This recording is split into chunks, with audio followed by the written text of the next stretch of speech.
और इस वक्त की बड़ी खबर, खालिस्तान कमांडो फोर्स के आतंकी परमजीत सिंह पंजवर की गोली मारकर हत्या कर दी गई है। सूत्रों के मुताबिक लाहौर में अज्ञात बाइक सवार ने परमजीत सिंह को गोली मारी। वो लीडर थे, जो हेड थे परमजीत सिंह पंजवार, वो इसके अंदर जो है वो जान बहक हो गए। भारत की खुफिया एजेंसी रॉ ने जोहर टाउन में ये तकरीब कारी की गई। इशू जो सरकारी स्कूल में फायरिंग और सेकेंड शुमाली वज़ीरिस्तान के अंदर जो हमारे फौजी जवान शहीद हुए, उनको दो मीडिया रिपोर्ट्स दावा ये करती हैं कि गनमैन फराहम किए गए थे हुकूमत पाकिस्तान की तरफ से, और दहशतगर्दी को फैलाने का इल्जाम भी हमारे ही सर है। आज लाहौर में एक ऐसे शख्स का कत्ल हुआ जो पूरे हिंदुस्तान के लिए वो शख्स न सिर्फ मतलूब था बल्कि मोस्ट वांटेड टेररिस्ट इंडिया ने उनको डिक्लेयर किया था। तो देखें, वो तो पहले ही कारोबार चल रहा है ना। यहाँ पे 262 अटैक आप पे हुए पिछले साल में टेररिस्ट पाकिस्तान के अंदर। आपके तो जगह जगह पे हो रहे हैं अटैक। क्या ये हिंदुस्तान की कुछ एजेंट्स या जासूस आप कह सकते हैं जिन्होंने इनको कत्ल किया, या फिर किसी डील का ये नतीजा है? अंदर से लोग हैं जो ऐसा कर रहे हैं या बाहर से? ये अंदर से, बाहर से कोई नहीं है। Is not involved in it. वो जाके बजाय ये करने के वो अपने पीपल्स पार्टी को प्रमोट करते रहे। वो अपना खुद कहते रहे कि हम मजलूम हैं, मेरी तो वालदा, मेरी तो माँ इसमें वहां शहीद हो गई। लाहौर एक ऐसी जगह है जहां पर ये आतंकवादी जो कि इंडिया में आतंकवाद फैलाते हैं, वहां पर इनके लिए एक सैंक्चुरी रॉ ऑपरेशन करिए लाहौर के अंदर और लूसी सो।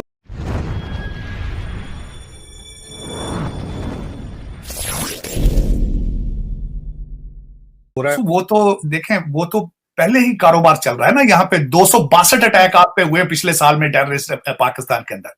आपके तो जगह जगह पे हो रहे हैं अटैक, और अल्टीमेटली उसमें वो आप पे इल्जाम तो जाएगा कि स्टेट उसमें इन्वॉल्व है। बल्कि इनके पास अपॉर्चुनिटी थी एक ऐसी कि एक इंटरनेशनल फोरम पे इनके जाने वाला था फॉरेन मिनिस्टर, वो ये मैसेज लेके जाता, वहां अपनी तकरीर करता कि Pakistani state is not involve in it. वो जाके बजाय ये करने के वो अपने पीपल्स पार्टी को प्रमोट करते रहे। वो अपना खुद कहते रहे कि हम मजलूम हैं, मेरी तो वालदा, मेरी तो माँ इसमें वहां शहीद हो गई, हमारी पार्टी जो है दहशतगर्दी को सपोर्ट नहीं करती। भाई यार, पाकिस्तान का केस लड़ते आप पहले भी जहां जाते हैं तो आप पीपल्स पार्टी। लाहौर में जो आज एक वाकया हुआ है वो इंतहाई अहम वाकया है। इसके दो तीन पहलू हैं। जो सबसे पहला पहलू ये है कि आज परमजीत सिंह पंजवार, जिनको पाकिस्तान में मलिक सरदार सिंह के नाम से जाना जाता था, उनको आज कत्ल कर दिया गया लाहौर जोहर टाउन में। सुबह वो अपनी मॉर्निंग वॉक की उनकी रूटीन थी, उसके लिए वो निकले। उनको दो मीडिया रिपोर्ट्स दावा ये करती हैं कि गनमैन फराहम किए गए थे हुकूमत पाकिस्तान की तरफ से। उन गनमैन ने जवाबी फायर के नतीजे में जो है जो दो हमलावर थे उनके ऊपर, दो गनमैन थे जिन्होंने उनके ऊपर हमला किया। एक को मार दिया गया और एक को जख्मी कर दिया गया। लेकिन इस हमले के नतीजे में जो खालिस्तानी लीडर हैं, जो खालिस्तान कमांडो फोर्स के जो है वो लीडर थे, जो हेड थे परमजीत सिंह पंजवार साहब, जो हैं वो इसके अंदर जो है वो जान बहक हो गए। ये इसलिए भी अहम है मामला के लाहौर के अंदर जोहर टाउन में ये लोग, जाहिर बात है जिम्मेदारी जो है वो ISI की थी और ये रॉ का ऑपरेशन था, जरा ये दावा करते हैं। और रॉ का जो ये ऑपरेशन था वो दिन दहाड़े लाहौर के अंदर हुआ। लेकिन लाहौर में अगर आप देखा जाए इस वक्त, तो ये लोग जो हैं, इनको जो जिम्मेदारी दी गई है ये उन लोगों को भी नहीं संभाल सकते। तो ये सियासत क्या करेंगे? बात हम कर रहे हैं जी कोरम डिस्ट्रिक्ट कोरम की, पाक अफगान बॉर्डर का इलाका है। वहां पर एक बड़ा अनफॉर्चुनेट इंसिडेंट हुआ और स्कूल में पढ़ाने वाले टीचर्स को निशाना बनाया गया। 7 लोग अपनी जानों से हाथ धो बैठे। मैं उस टीचर के हवाले से पढ़ रहा था। उनके दोस्त ने बताया कि उन्होंने क्या कहा था। उन्होंने ये कहा था कि मैं जिनके बच्चों को पढ़ा रहा हूं, इनसे ही मुझे जान का खतरा है। अफसोस मुझे इस चीज का होता है कि एक शिया सेक्ट को फॉलो करता है, वो मुसलमान है, मुसलमान ना भी हो कोई, मेरे ख्याल में किसी इंसान की जान लेना किसी को हक ये हासिल नहीं है। आमिर साहब, वैसे तो हमारी अंदरूनी सियासत इतनी ज़्यादा पोलराइज्ड हो गई है, इतने ज़्यादा मसले मसाइल हैं, रोज़ उसके ऊपर बात करते हैं, मगर जो अहम मामलात हैं जिसपे दिल आज बड़ा तकलीफ में है। एक तो असातिज़ा वाला इशू जो सरकारी स्कूल में फायरिंग, और सेकेंड इशू वाली वज़ीरिस्तान के अंदर जो हमारे फौजी जवान शहीद हुए हैं। जी, दोनों ही इंसाने बहुत ज़्यादा तकलीफदेह हैं। 7 उस्ताज़ा को जिस तरीके से शहीद किया गया है, ये नहीं, अब ये तफ्तीश होनी है। ये नहीं पता कि वो कोई फ़िरका वारियत थी, दहशत गर्दी थी, इस पर तफ्तीश होनी है, मगर बहुत ही तकलीफदेह है।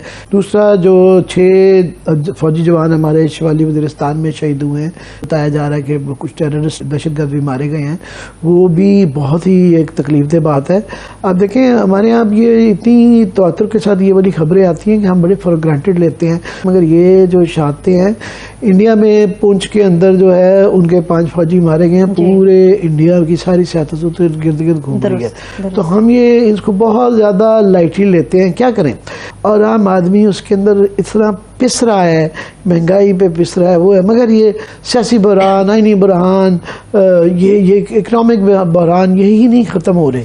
तो आज की जो लेटेस्ट है उसमें क्या करें, करनी पड़। मारिया सुल्तान जो पाकिस्तान की एक लीडिंग एनालिस्ट है, इंटरनेशनल एनालिस्ट और लेक्चरर है, प्रोफेसर भी हैं। क्योंकि ये बात तो तय है कि अभी तक मसला कश्मीर जो है अपने हतमी अंजाम तक नहीं पहुंचा है। इस वक्त हिंदुस्तान ने जो कुछ भी किया वो ना सिर्फ गैर कानूनी है, लेकिन इसके साथ साथ एक तरह से आप समझ सकते हैं कि एक पार्लिमानी दहशतगर्दी की मिसाल है कि जहां कश्मीरियों से उनकी हक खुदरादियत और उनकी जो कश्मीरियत है उनके तमाम हुकूक जो है सल्ब कर लिए गए हैं। कश्मीर में आपके भी जर्नलिस्ट गए थे, आपके जर्नलिस्ट अभी पंजाब से होके आए हैं, जो गोवा गए हैं, उन्होंने भी देखा कि पंजाब की क्या हालत है। पंजाब में सब कूल है। अगर सब ठीक है तो आप मुझे बताएं कि फिर वो कौन से सिख हैं जो अमेरिका में, यूरोप में, वो कौन से सिख हैं जो आपकी मुख्तलिफ पुलिस के साथ ये झड़पों में, वो कौन से इमेजेस थे? क्या वो इमेजेस गलत थे? वो आपकी इंडियन मीडिया ने गलत इमेजेस दिए? ये जो सेकुलर इंडिया है, जिसके तहत बड़ी अरसे तक हिंदुस्तान जो है दुनिया की जो है इमेज पे निकलता रहा और एक तरह से लीडिंग फोर्स था, वो अब चैलेंज्ड है मोदी हुकूमत के नीचे। इंडिया में आप भी आपके जर्नलिस्ट हैं, वाघा से अटारी आए, अटारी से अमृतसर आए और दिल्ली आए, और इस समय मुर्तजा सुलंगी दिल्ली में हैं और वो वापस पंजाब के थ्रू ही जाएंगे। उनको सब कुछ ओपन दिखा है अब तक। तो बात ये है कि ये इमेजेस भी हमने तो नहीं दिए, ये इमेजेस तो हिंदुस्तान से आए हैं ना। देखिए, जो जर्नलिस्ट जाते हैं इस किस्म के विजिट्स पे, वो एक खास लेवल से जाते हैं। आप भी जानते हैं, हम भी जानते हैं। आपके जर्नलिस्ट के साथ आपके जितने भी जर्नलिस्ट आए हुए हैं, जस्ट अ मिनट, आपके जितने भी जर्नलिस्ट आए हुए, किसी को रूट नहीं दिया गया है कि आप ऐसे ही जाएंगे। वो अपनी मर्जी से फ्री है, वो बाहर रोड जा सकते हैं, पूरा पंजाब घूम सकते हैं। दिल्ली आए हैं, हम लोगों ने नहीं बोला अमृतसर से सीधे आप गोवा जाइए। वो दिल्ली आए, दिल्ली से बाय रोड वो पूरा पंजाब घूम सकते हैं। अटारी बॉर्डर से वो बाय रोड अमृतसर एयरपोर्ट तक गए हैं। किसी ने एक पोस्टर नहीं ट्वीट किया है कि ये खालिस्तान का पोस्टर है। लेकिन क्या पूरी दुनिया में जो पोस्टर्स है वो गलत है? पूरी दुनिया में, मैम, पूरी दुनिया में तो बहुत कुछ हो रहा है ना। पूरी दुनिया में तो बलूचिस्तान की कितने हो रहे हैं वो सबको पता है। ये जो मूवमेंट है, खालिस्तान मूवमेंट जो बताई जाती है, वो कहां से चलती है, वो गेट नंबर 4 से सबको पता है।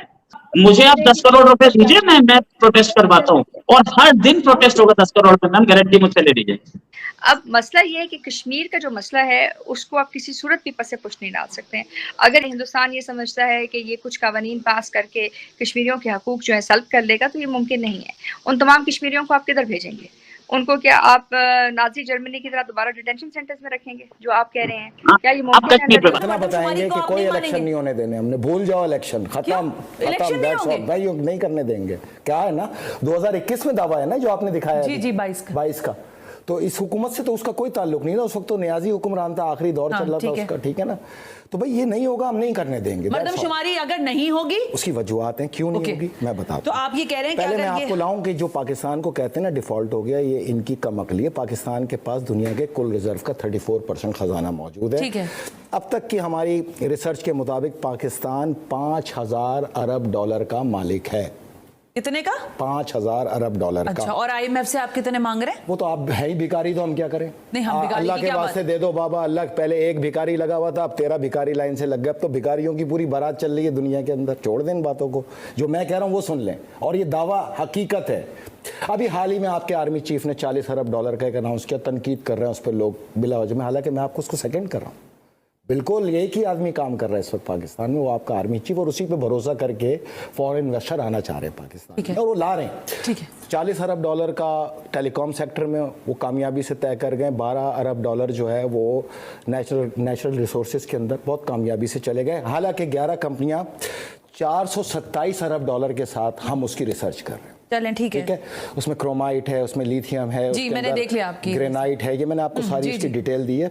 और इसके अंदर जो है शंघाई मेटल भी मौजूद है, दुनिया की सबसे बड़ी कंपनी। ये वक्त आएगा पाकिस्तान में कि इंशाल्लाह ये ओपन मार्केट जो है ये लंदन के बजाय पाकिस्तान से चलेगी, लेकिन उसके लिए प्रॉपर दिमाग की तरफ आए। छोड़े ये जज हंस गया, जज मुस्कुरा गया, इमरान ने प्लास्टर चला लिया, छोड़े इन बातों को, काम की तरफ आए। काम की बात तो ये है कि इस वक्त पाकिस्तान का जो महंगाई की मेरी बात सुने ना, 1100 बिलियन डॉलर में आपको कंफर्म करता हूँ बलूचिस्तान में रिजर्व मौजूद हैं। 3900 बिलियन डॉलर के रिजर्व मौजूद हैं। ये रिजर्व भाई आप लोग अगर किसी काम के नहीं है तो फिर तो ये वट्टे हैं, वट्टे मारो।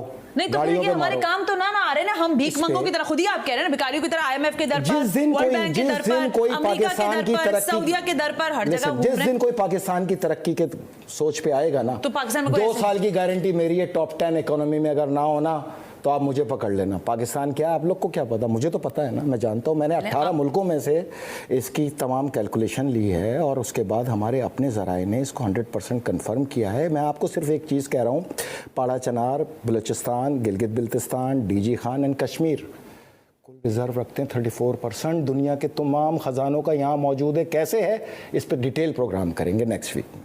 हो गया, लेकिन नेक्स्ट टाइम।